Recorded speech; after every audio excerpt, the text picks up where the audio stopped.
Vander, final thoughts? I think well, obviously the voters got what they wanted in a mayor. We'll see if they got what they wanted in a council.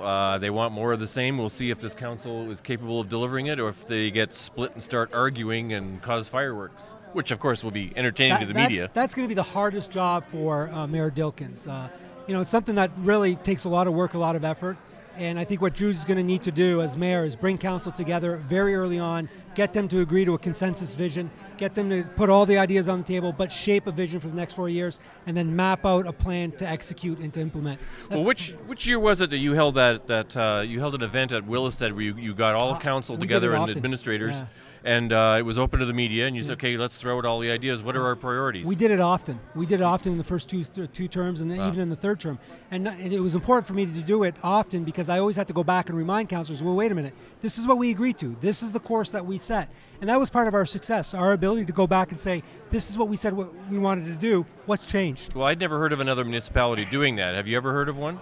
Well, I'm sure they do it. I haven't heard of them. Well, I haven't seen it. But yes, it was written black and white. These are our priorities. We want more parks, we want more jobs. And it kept the councillors honest, right? Because how can they backtrack? You just said a couple months ago this was your priority. And then if they backtracked, you had an opportunity to say to them, well, what's changed? And it kept everybody focused, kept them, keeping their eye on the ball, kept them focused, kept them disciplined, and then allowed us to move forward. I mean, one question. I mean, Drew, obviously, he would be foolish not to take your counsel. You're a smart guy with a lot of experience, but how are you going to play this? I mean, you looked at Graston's cartoon. It sort of has you, we'll show you in a minute, it shows you being sort of in the shadow, like phoning him. Like, how are you going to bridge that divide between being the voice of experience and letting him run his own ship? Well, what I see in Graston's cartoon is security coming to take me out. That's what the Graston's cartoon says. Listen, Drew is the mayor of the city of Windsor. He's got a new council. It's for him to stand on. It's for him to deliver. I'm there if he wants me. I'm there if they want advice.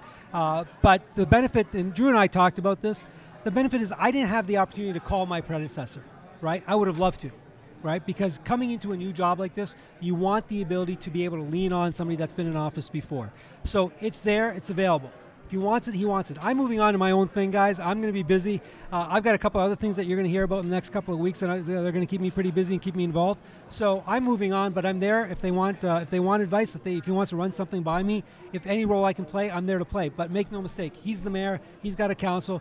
They've got a vision and a platform that they've got to deliver on. Do you think he's going to have a boring 4 years or an exciting 4 years?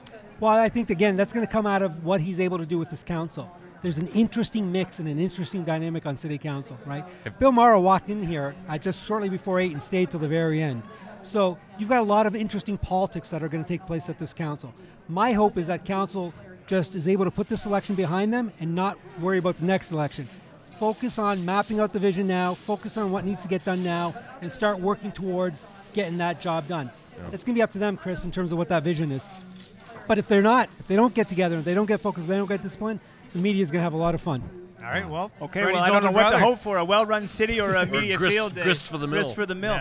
Yeah. Eddie, I just want to say thank you for joining us tonight. Thanks for congratulations on your career as mayor in Windsor. Thank you, appreciate it. I thought you did a great job. And we had some knockdown dragouts every now and again, but that's fun. The game. It has been fun. You were a great guest on Trail Talk. We loved you coming on. He's been amazingly open and transparent.